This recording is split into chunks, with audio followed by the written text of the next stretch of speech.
கொள்கையுடையவர்கள் எம்மதம் சம்மதம் என்று சொல்லி இஸ்லாத்தில் இருக்கிற காலமெல்லாம் இஸ்லாம் பிற மதத்தவர்களால் விமர்சனம் செய்யப்படும். இவர்கள் இஸ்லாத்தினுடைய துரோகிகள், இவர்கள் இஸ்லாத்திற்கு தேவையில்லாதவர்கள், மண்ணுக்கு பொறுக்காது, மண்ணை படைத்த இறைவனுக்கு கூட பொறுக்காது இவர்களுடைய இப்படிப்பட்ட காரியங்கள். இஸ்லாம் என்றால் என்ன, மார்க்கம் என்றால் என்ன, எப்படிப்பட்ட இந்த மார்க்கம் யாரால் என்ன தியாகத்தால் ஊட்டி வளர்க்கப்பட்டது என்று கூட தெரியாமல் மார்க்கத்தில் வெறுமனே பெயர் தாங்கி முஸ்லிம் ஆண்களாக பெண்களாக சமுதாயத்திலே இன்றைக்கு வாழ்ந்து கொண்டிருக்கிறார்கள். இவர்களெல்லாம் சொல்லிக் கொள்ளாமலேயே இஸ்லாத்தை விட்டு வெளியேறிய மக்கள். அவர்களை குறித்து இங்கே பேச நான் வரவில்லை. அது பெண்களாக இருந்தாலும் சரி, ஆண்களாக இருந்தாலும் சரி. பெண்ணுக்காக ஆணுக்காக உலக ஆசாபாசத்திற்காக வேண்டியெல்லாம் உயிரை விட மேலாக மதிக்க வேண்டிய ஒரு மார்க்கத்தை உலக ஆதாயத்திற்காக வேண்டி தூக்கி வீசிவிட்டு செல்கிற மக்கள் இந்த மனித சமுதாயத்திலே உண்டு. நான் மீண்டும் உங்களுக்கு ஞாபகப்படுத்துவதெல்லாம், நாம் யார்? அல்லாஹ்வுடைய பிரதிநிதி, அல்லாஹ்வால் படைக்கப்பட்ட அடியார்கள் நாம் எல்லாம்.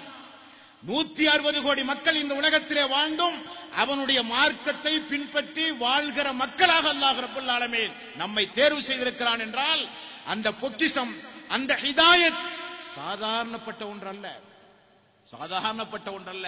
நான் அடிக்கடி சொல்வதுண்டு, நூஹ் அலைஹிஸ்ஸலாத்து வஸலாம் 950 ஆண்டு காலம் இந்த உலகத்தில் வாழ்ந்த ஒரு இறை தூதர். 950 ஆண்டு காலம் என்று சொன்னால் 9 தலைமுறைக்கு அனுப்பப்பட்ட ஒரே தூதர். அப்படி வைத்துக் கொள்ளுங்கள்.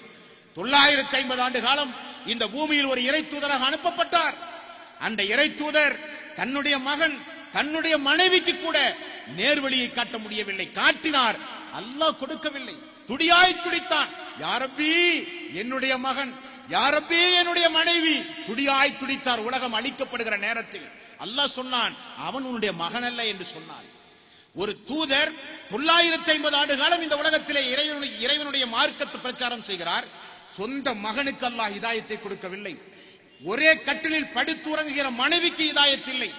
மகனும் மனைவியும் அவருக்கு எதிராக பிரச்சாரம் செய்கிற அளவுக்கு நிலைமை மோசமானது. இப்ராஹிம் அலைஹிஸ்ஸலாத்து வஸ்ஸலாம் அவருடைய குடும்ப வாழ்வை அல்லாஹு தஆலா ஹஜ்ஜினுடைய சட்டமாக கூட மாற்றி இருக்கிறான். அப்படிப்பட்ட ஒரு தூதர் அந்த தூதருடைய தந்தைக்கு அல்லாஹ் ரப்பல் ஆலமீன் ஹிதாயத்தை கொடுக்கவில்லை. லூத் அலைஹிஸ்ஸலாத்து வஸ்ஸலாம் அவருடைய மனைவிக்கு அல்லாஹ் ஹிதாயத்தை கொடுக்கவில்லை. ஆனால் பாருங்களேன், அல்லாஹ் ஃபிர்அவுனுடைய மனைவிக்கு ஹிதாயத்தை கொடுக்கிறான். ஃபிர்அவுன் என்றால் யார்? தன்னை ரப் என்று சொன்னவன், இஸ்லாமிய மார்க்கத்தை பின்பற்றுகிற மக்களை எல்லாம் கொன்றவன். அவருடைய மனைவிக்கு அல்லாஹ் ஹிதாயத்தை கொடுக்கிறான்.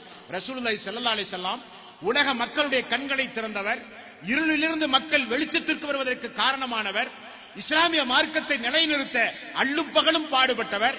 அவரை வளர்த்தி ஆளாக்கிய அவருடைய தாய் தந்தை, அவருடைய பாட்டனார்கள் யாரும் இஸ்லாமிய மார்க்கத்தை தழுவவில்லை. தாடி நினைகிற அளவுக்கு அல்லாஹ்விடத்தில் அழுதார் அந்த தூதர். ஹிதாயத்தை கிடைக்கவில்லை.